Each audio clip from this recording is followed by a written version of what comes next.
প্রধান উপদেষ্টা professor doctor Mohammad Yunus বলেছেন, ছাত্র শ্রমিক জনতার গণ-অভ্যুত্থানের মাধ্যমে গঠিত অন্তর্বর্তী সরকার একটি উন্নত, সমৃদ্ধ ও সুশাসিত বাংলাদেশ গঠনে অঙ্গীকারাবদ্ধ। শহীদ বুদ্ধিজীবী দিবস উপলক্ষে দেওয়া এক বাণীতে তিনি কথা বলেন।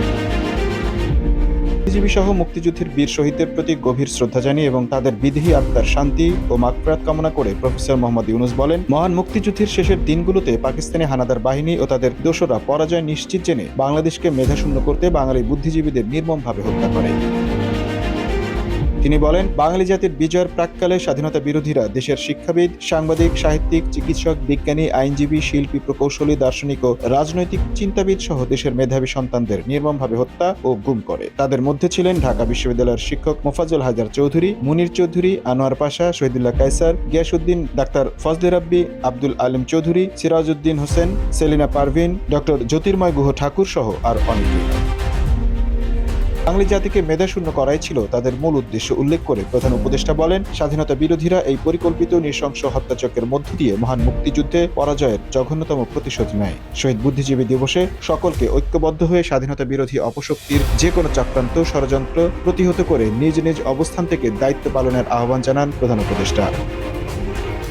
প্রধান উপদেষ্টা প্রফেসর ডক্টর মোহাম্মদ ইউনূস বলেছেন, ছাত্র শ্রমিক জনতার গণ-অভ্যুত্থানের মাধ্যমে গঠিত অন্তর্বর্তী সরকার একটি উন্নত, সমৃদ্ধ ও সুশাসিত বাংলাদেশ গঠনে অঙ্গীকারাবদ্ধ। শহীদ বুদ্ধিজীবী দিবস উপলক্ষে দেওয়া এক বাণীতে তিনি কথা বলেন। বুদ্ধিজীবী সহ মুক্তিযুদ্ধের বীর শহীদদের প্রতি গভীর শ্রদ্ধা জানিয়ে এবং তাদের বিদেহী আত্মার শান্তি ও মাগফিরাত কামনা করে প্রফেসর মোহাম্মদ ইউনূস বলেন, মহান মুক্তিযুদ্ধের শেষের দিনগুলোতে পাকিস্তানি হানাদার বাহিনী ও তাদের দোসররা পরাজয় নিশ্চিত জেনে বাংলাদেশকে মেধাশূন্য করতে বাঙালি বুদ্ধিজীবীদের নির্মমভাবে হত্যা করে। তিনি বলেন, বাঙালি জাতির বিজয়ের প্রাক্কালে স্বাধীনতা বিরোধীরা দেশের শিক্ষাবিদ, সাংবাদিক, সাহিত্যিক, চিকিৎসক, বিজ্ঞানী, আইনজীবী, শিল্পী, প্রকৌশলী, দার্শনিক ও রাজনৈতিক চিন্তাবিদ সহ দেশের মেধাবী সন্তানদের নির্মমভাবে হত্যা ও গুম করে। তাদের মধ্যে ছিলেন ঢাকা বিশ্ববিদ্যালয়ের শিক্ষক মোফাজ্জল হায়দার চৌধুরী, মুনীর চৌধুরী, আনোয়ার পাশা, শহীদুল্লাহ কায়সার, গিয়াসউদ্দিন, ডাক্তার ফজলে রাব্বি, আব্দুল আলিম চৌধুরী, সিরাজউদ্দিন হোসেন, সেলিনা পারভিন, ডক্টর জ্যোতির্ময় গুহ ঠাকুর সহ আর অনেকেই।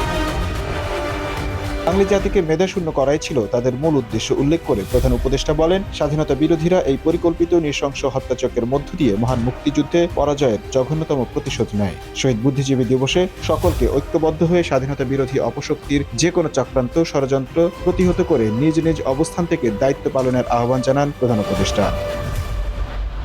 Mamun Mahfuz, time news desk.